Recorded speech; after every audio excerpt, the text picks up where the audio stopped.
Salut à tous et bienvenue dans cette nouvelle vidéo. Dans la première vidéo de ce projet, on a vu comment créer un service de configuration et un service d'enregistrement. Dans la seconde vidéo, on a vu comment créer le service user, dont les résultats étaient l'arrivage sur cette page pour le service de configuration, cette page pour le service d'enregistrement et cette page ici pour le service user. Aujourd'hui, on va voir comment créer une API Gateway. Une API Gateway qui va permettre de rediriger les requêtes vers le service adéquat. Pour ce faire, on aura besoin des utilitaires tels que Spring Cloud Gateway, qui va nous permettre de faire le routage dynamique. On aura besoin de Spring Cloud Config pour pouvoir get sa configuration, service de configuration. Eureka Discovery Client, qui va nous permettre d'enregistrer sa configuration dans Eureka. Spring Web pour créer les API et Spring Dev Tools pour actualiser notre projet quand il y a modification. Ceci dit, allons sur notre éditeur VS Code pour pouvoir créer dans notre projet. On connaît, il y a le raccourci clavier CTRL-SHIFT-P pour pouvoir créer un nouveau projet Maven. Pour ce faire, on tape ici Initialize. Et voilà, on crée un nouveau projet Maven. La version de Java 3.5.6. Puis on choisit Java. Comme identifiant ici, là, on va nommer système, banking system. C'était ça. Banking system. Ok. Comme nom du projet, on va nommer bank-proxy-service. On va utiliser la version 17.8 et comme dépendance, comme on a dit précédemment, on a besoin de gateway d'abord. Ensuite, on a besoin de config client. On a besoin de Eureka Discovery Client. On a besoin de Spring Web. Et on a besoin de DevTools.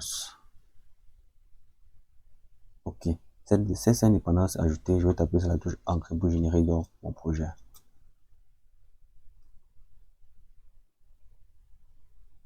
Ok. Le service a été généré. Et on connaît que pour installer les dépendances, il faut fermer VS Code et ouvrir encore. Donc je vais fermer là, Visual Studio Code.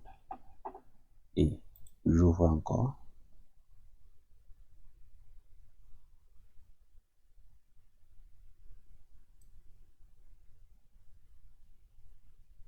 Ok, en attendant que les dépendances se chargent, on va commencer à faire les configurations.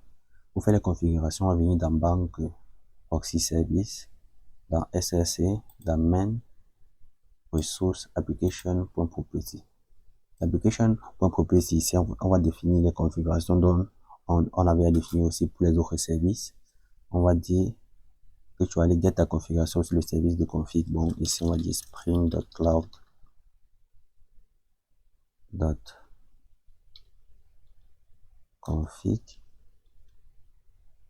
URI égale à HTTP localhost sur le port 8000.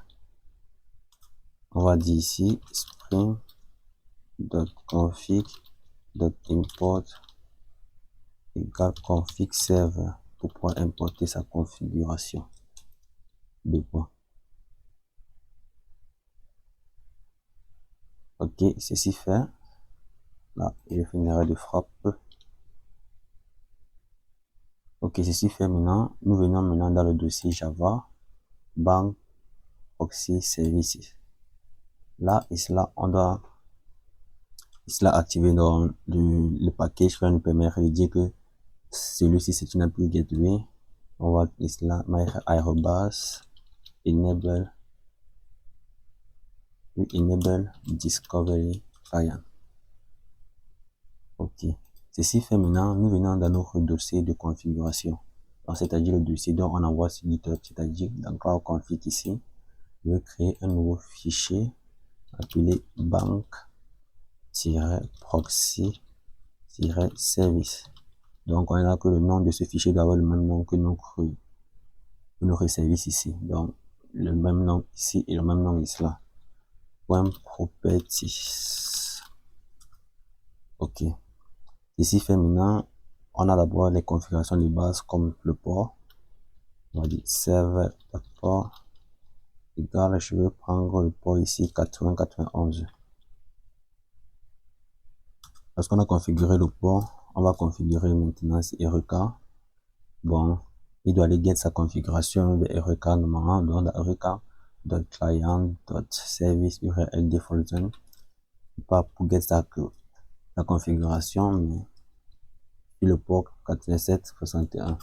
Donc, maintenant, il faudrait activer l'enregistrement de ces configurations dans REK. On fait REK.client.registre 8 REK égale à true. Ensuite, il faut activer aussi le fetch, c'est-à-dire d'accepter qu'on puisse get sa configuration. On fait eureka.client.fetch registré égale à true. Ceci fait maintenant, puisque là, la configuration particulière dont nous va ajouter comme une API gateway, il faudrait qu'on active le routage dynamique.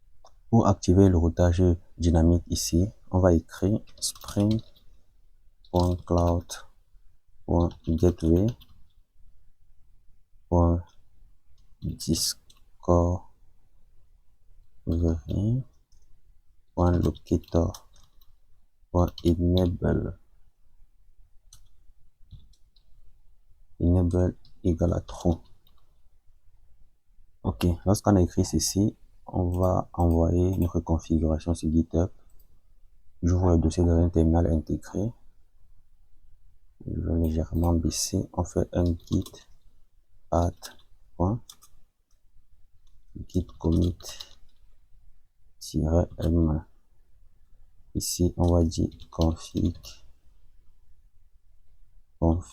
proxy service. Oui. J'ai fait une erreur de frappe. On fait un git push. On va envoyer sur GitHub.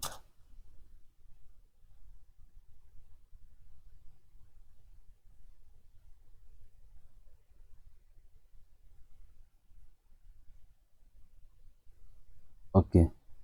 Maintenant que cela envoie sur GitHub, on va démarrer nos services. Bon, là, j'ai un petit problème de connexion. Je vais relancer.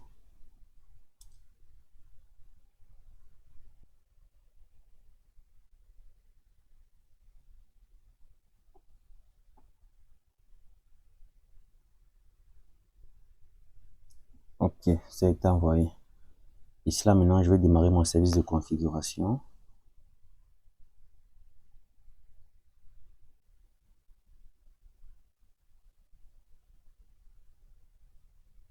Ok, le service de configuration a été bien lancé. Je vais démarrer mon service d'enregistrement tout après.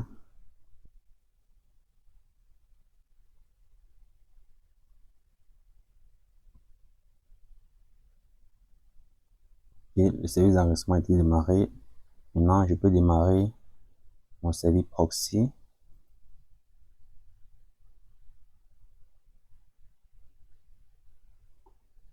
Et là, j'ai une petite erreur. Ici, on va regarder ensemble. Ici, on me dit au niveau upload config server. Bon, ok, j'ai fait une erreur de frappe. Ici, là, je vais corriger dans application.property au niveau d'ici. J'ai mis config server de config IAG au niveau d'ici là. Bon, comme j'ai dit tantôt, n'est pas peur des logs, il suffit de lire et vous comprendrez rapidement les petites erreurs qui se génèrent. Bon, je relance.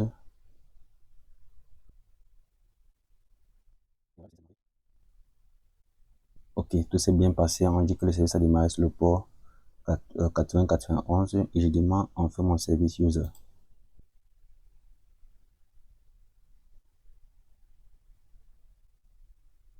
Ok, je pense que tout s'est bien passé. Maintenant, si pour tester le service, l'API Gateway, je vais venir sur mon navigateur. Je vais venir sur le navigateur ici et dans Eureka, on va actualiser la page. J'actualise là, je vois qu'il y a un service qui s'agitait, Bank Proxy Services. Lorsque vous allez accéder à la page requête, vous allez voir que ce service est ajouté ici. C'est-à-dire que votre API Gateway a été démarré avec succès. Maintenant, si on va essayer de tester l'API Gateway pour qu'il redirige vers Bank User Service. Pour ce faire, on a une URL ici là qui a été donnée. Donc, je vais cliquer dessus. Là, j'ai une petite page. Je reviens dans Eureka, je copie ce nom-ci, Bank User Service. Je copie, je viens ici, puis j'efface actuator/info. Donc, j'efface ça là et je colle le nom là, Bank User Service / Maintenant, dans mon dossier modèle, ici, moi j'ai utilisé un modèle appelé User. Bon, si vous avez utilisé un modèle, je sais pas, client ou quoi, vous allez mettre le nom du modèle ici. Donc, si je regarde dans mon fichier, ici, Bank User Service, source, main, Java, et le modèle, regardez, j'ai utilisé bien le modèle User. Donc, si votre classe ici là est nommée, je sais pas, cliente ou quoi que ce soit, vous allez prendre le nom de la classe ici là, venir dans Bank User Service / puis mettre dans ce nom là ici. Donc, comme moi j'ai mis ma classe d'appel User, j'ai mis ici la User, et la terminaison ici finit S. Bon, on met un User au pluriel. Donc, vous prenez votre nom ici là, vous venez ici là, mettre ça au pluriel. Et je vais taper la touche Entrée. Là, maintenant, on a une erreur 404 qui dit que l'URL n'est pas reconnue. Donc, si c'est que vous arrivez ici là, que vous avez une erreur 404, ne vous en faites pas. On va gérer cela. Pour gérer cela maintenant, il y a une dépendance qui est incompatible ici là. Donc, on va revenir sur notre projet. Nous venons dans Bank Proxy Services. Vérifiez bien à cliquer dans Bank Proxy Services dans pom.xml. Donc, pom.xml ici là. Voici le package qui dérange en question. Ici là, on utilise un modèle MVC. Or, le modèle MVC n'est pas compatible avec les API. Donc, pour ce faire, on va venir ici là, supprimer juste la partie ici. On va supprimer la partie ici comme ceci. Là, on va demander si on veut rebuild notre projet. Oui, mais rebuild. Ok, lorsque ceci est fait, je vais arrêter mon service proxy. J'arrête le service proxy et je le relance.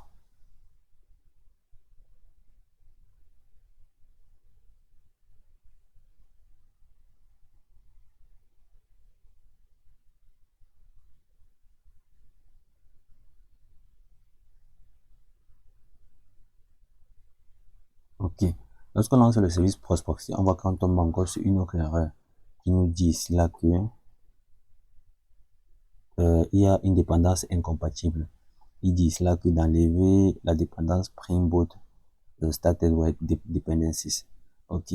Comme le debugger nous a dit, donc on va venir dans le fichier .xml, on va donc enlever aussi cette dépendance là. On a dit Springboot Started Gateway. Bon, voici la dépendance qu'il faut enlever. Je vais séparer pour que vous puissiez bien voir. Comme ça. CTRL Z. On ne sait pas. Ok. Donc, voici la dépendance à modifier. Voici la dépendance qu'il faut enlever. Si je me trompe, non. C'est Springboot Started Web. Donc, celle-ci en haut plutôt. Celle-ci en haut. Springboot Started Web. Donc, on va enlever ceci. Comme ça, on supprime. Comme ceci. Et on accepte le build de notre projet. Oui, j'accepte. Ok, quand on fait ça, on essaie de redémarrer maintenant notre service proxy.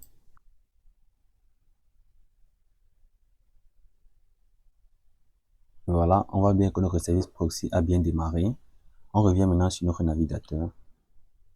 Là, si je reviens sur mon navigateur ici et que j'actualise la page, voilà, vous voyez comment la page a bien changé. Là, on a la page qu'on avait au départ pour le service de configuration, pour le service user, pardon. Maintenant, pour tester maintenant que l'API Gateway envoie bien la requête au service user, ici on peut utiliser soit Postman pour envoyer une requête, soit Rester. Bon, comme ici on a beaucoup utilisé les testeurs sur le navigateur, Bon, ici, je suis sur Mozilla. Il n'y a pas de talent sur Mozilla, malheureusement. Donc, je vais utiliser REST. Bon, je vais venir ici. Je lance REST. Là, voici l'interface de REST. Là, on va mettre l'URL, cette URL-là. Parce que, comme on a installé REST Repository qui permet déjà de faire le créer de façon automatique. Lorsqu'on va envoyer une requête post, une requête get ici là, cela va connaître déjà ce qu'on veut faire et ensuite enregistrer les informations ou envoyer les informations en fonction de notre demande. Donc, je vais venir dans la requête ici. Je colle dans cette URL là au niveau d'ici. Nous, ce qu'on veut faire, c'est un post. Par exemple, on veut enregistrer une valeur. On veut enregistrer une valeur. Au niveau d'ici là, vous allez venir dans body. Bon, ici, c'est header qui était coché. Non, on va pas envoyer de header, mais on va envoyer plutôt le body. On vient dans body au niveau d'ici. OK. Lorsqu'on vient dans body au niveau d'ici, les paramètres, on va prendre le JSON. Vous venez dans body, je répète, vous venez dans body, puis sur les trois petits points ici, on clique et on choisit JSON. Lorsqu'on choisit JSON maintenant, il faudrait qu'on adapte notre JSON en fonction de notre modèle. Si je reviens dans VS Code, dans les fichiers, dans les modèles, je reviens dans Bank User Service au niveau des sources, main, Java et le modèle. Dans notre modèle, voici les données qu'on a. On a le name, l'email, le password de tel parce que là, il est généré automatiquement. Donc, on a le name, l'email et le password. Pour ce faire, je peux venir là et créer le JSON. Comme vous le connaissez, pour les JSON, on a dit qu'on a le name. Vérifiez bien la mettre dans les deux côtés. On a le name, donc on va remplir. On a l'email, on doit remplir. On a le password.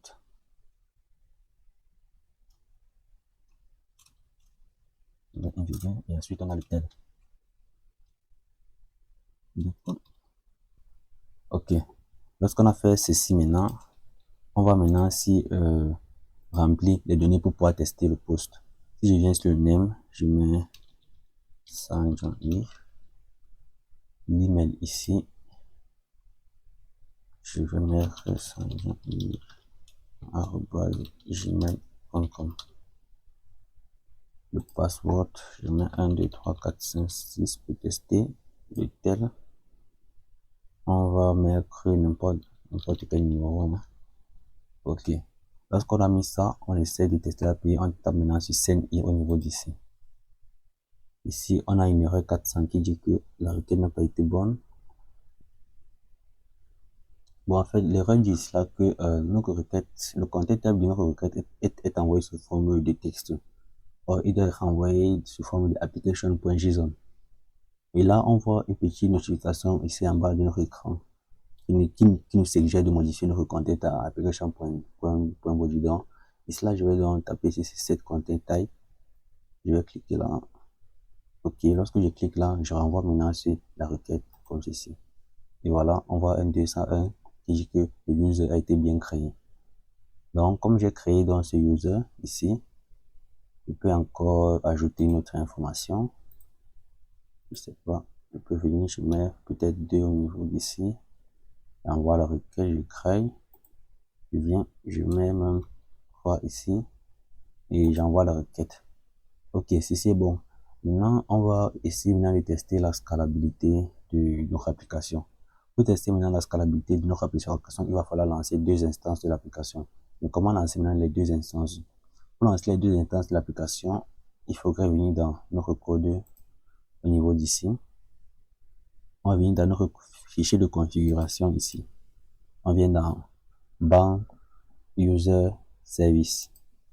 Dans Bank User Service, on a défini le port de notre instance à 8081. Donc, on n'arrête pas la première instance déjà lancée sur le port 81, bon, qui tourne sur ce port-ci. Bon, cette instance-ci, on ne l'arrête pas. On vient juste ici, là, on modifie l'adresse du port. On va mettre 8182 par exemple. Lorsque je mets 8082, je vais ouvrir ceci dans un terminal intégré. Non? Bon, je vais ouvrir dans un terminal intégré. Ensuite, j'envoie ce GitHub. Faire un git add git commit-m. Ici, on va dire update pour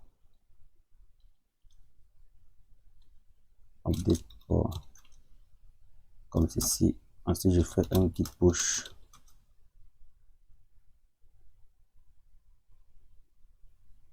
Ok. Lorsque j'ai envoyé ceci complètement dans GitHub, il me faut maintenant ouvrir le service user dans un dossier, dans une nouvelle fenêtre VS Code pour pouvoir lancer cela seul. Donc ici, je vais faire ouvrir dans le dossier où il se contient. Donc voici bank user service. Ici, j'ouvre comme ça. Ouvrir dans le terminal. Ensuite, je fais un code pour pouvoir ouvrir le dossier là à l'intérieur. Ok, voici donc le bank user service qui était ouvert séparément. Je vais donc lancer ce service. Je viens dans l'extension n'a pas encore chargé, je patiente. Le Spring Dashboard plus chargé.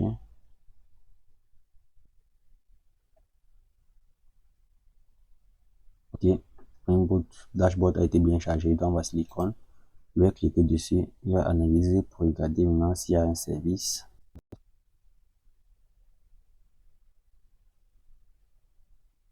Ok, notre service bank user a été détecté. Maintenant, je vais lancer aussi le bank user au niveau d'ici. Donc, je clique sur lancer.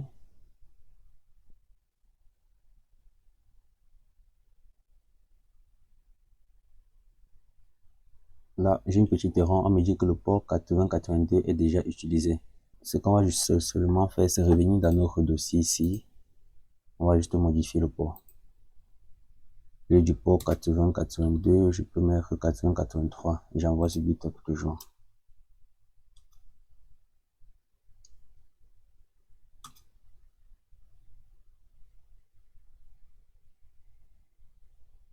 Ok, mon dossier est envoyé sur GitHub. Je reviens au niveau d'ici et je relance mon service.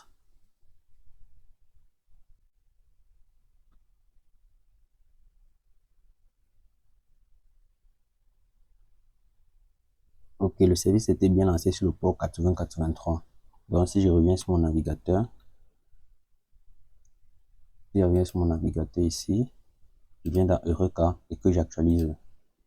Ok, lorsque j'actualise bien, on voit bank user. Ici, on voit qu'il y a deux instances qui étaient lancées. Voici dans l'instance sur le port 8083 et l'instance sur le port 8082. Vous voyez bien comment les deux instances ont été bien lancées. Si je reviens maintenant dans REST, au niveau d'ici, je vais changer la méthode ici à get et puis je vais envoyer. Lorsque je get, on voit bien toutes nos informations qui étaient envoyées. Si je clique encore sur send, ici, regardez bien. On voit ici que on a HTTP l'adresse IP de notre machine virtuelle qui a été créée sur le port 8082. Si je relance, on va voir. Ici, le port a changé pour aller sur le port 8083, c'est la deuxième instance. Donc, si je lance, j'ai 8082. Si je lance 8483. Donc, ceci, c'est fait grâce au load balancé, à l'algorithme du load balancé qui est utilisé par défaut dans Spring Cloud. Et dans la prochaine vidéo, on va montrer comment utiliser d'autres algorithmes pour pouvoir gérer le load balancé. Bon, notre scalabilité a été testée. Maintenant, il faudrait qu'on essaye de voir, lorsqu'on lance peut-être 1000 requêtes, 10 000 requêtes, 30 000 requêtes, pour voir comment ça se comporte donc. Pour lancer maintenant un grand nombre de requêtes sur notre service, on va utiliser Hey. Donc, je vais ouvrir mon terminal. Si vous n'avez pas Hey, il suffit de taper la commande sudo snap install Hey, tout simplement. Bon, moi, je l'ai déjà installé. Vous voyez, on me dit que Hey est déjà installé. Donc, lorsque vous allez taper la commande et installer Hey, on va devoir maintenant tester cela. Pour tester cela, on va taper la commande Hey-n. Le -n permet de spécifier le nombre de requêtes qu'on veut envoyer à notre service notamment. Ici, je vais envoyer par exemple 1000 requêtes pour commencer.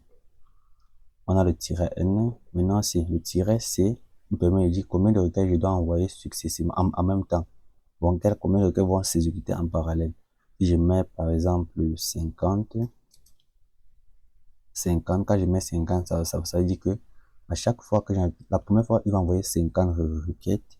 Lorsque une requête va s'exécuter, il va s'assurer que le serveur exécute toujours 50 requêtes en même temps. C'est pas qu'il va envoyer 50 requêtes, ça finit d'exécuter les 50 requêtes, et puis il envoie encore 50 requêtes. Non, il envoie 50 requêtes. Si une requête a fini de s'exécuter, il renvoie encore une requête là, pour que le serveur puisse exécuter toujours 50 requêtes tout au long de l'exécution de mes requêtes. Bon, lorsqu'on a fait notre -c, on va faire -t pour définir le temps pour une requête. Bon, le temps ici adéquat pour une requête, lorsqu'on sait qu'une requête dépasse 2 secondes, la requête est déjà 10 secondes par exemple, la requête est déjà invalide. Donc ici, on va mettre peut-être 5 secondes. Ok. Lorsqu'on a fait ceci, comme on veut faire du get, comme on fait du get ici, là, on n'a pas besoin de spécifier la méthode. Si c'est qu'on faisait du post, on peut spécifier la méthode ici avec un -m, on met post. Par exemple, soit on fait du post, mais comme on fait du get, soit vous pouvez mettre get, soit on va laisser comme ça sans spécifier. Lorsqu'on ne spécifie pas, on va mettre maintenant sur cette URL-ci. Je viens là, je copie cette URL, je reviens dans mon terminal, puis je colle. Ok. Lorsque j'ai fait ceci, je vais taper entrée. Et on va patienter que cela s'exécute pour voir ce qui se passe.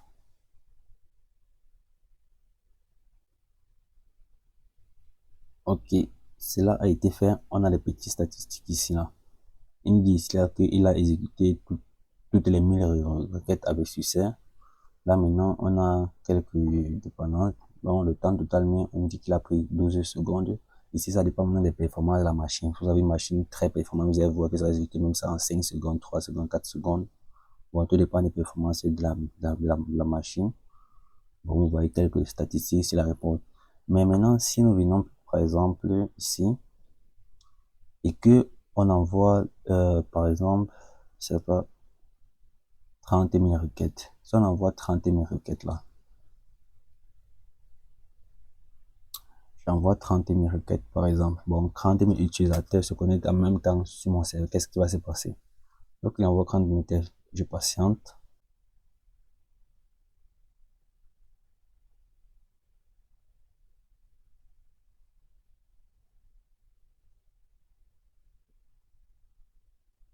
Ok, après le moment attendu, on voit que les 30 000 requêtes se sont exécutées avec succès. Bon, et voilà le nombre de temps que ça a mis tellement. Ici, on me dit, ça a pris 150 secondes. Vous voyez le nombre de temps que cela a pris pour exécuter les 30 000 requêtes. Là, c'est parce que j'ai lancé les 30 000 requêtes avec l'API Gateway. Mais si je lance le 30 000 requêtes maintenant, c'est peut-être le service sur l'URL, c'est bon, j'utilise pas d'API Gateway. Bon, je viens sur le localhost ici. Par exemple, je prends cette URL là, l'URL de base, CTRL-C, j'efface ici, je fais CTRL-SHIFT-V et je mets un /user pour l'exécution des 30 000 requêtes. Ici, on va modifier le nombre de requêtes envoyées, je mets par exemple 500 et que je tape entrée. Si je tape entrée là,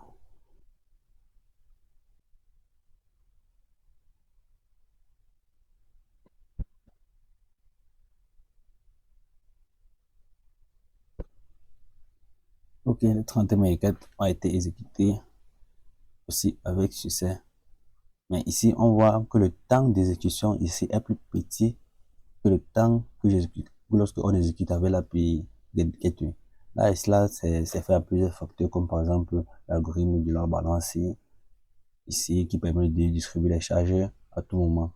Mais lorsque plus les requêtes augmentent, plus le service, ce que peut-être on part à 40 000, 50 000 ou 20 millions de requêtes ici, celui-ci va cracher. Le premier, lorsqu'on va envoyer directement sur ce service, il va cracher. Or, si j'envoie 20 000 à 30 000, 20 millions, parfois 40 000, on voit que le nombre d'exécutions de requêtes que j'envoie sur l'API Gateway d'être supérieur au nombre de requêtes que j'ai exécutées lorsque j'ai n'utilisé que l'URL d'un service. Bon, je pense qu'on a fait le tour.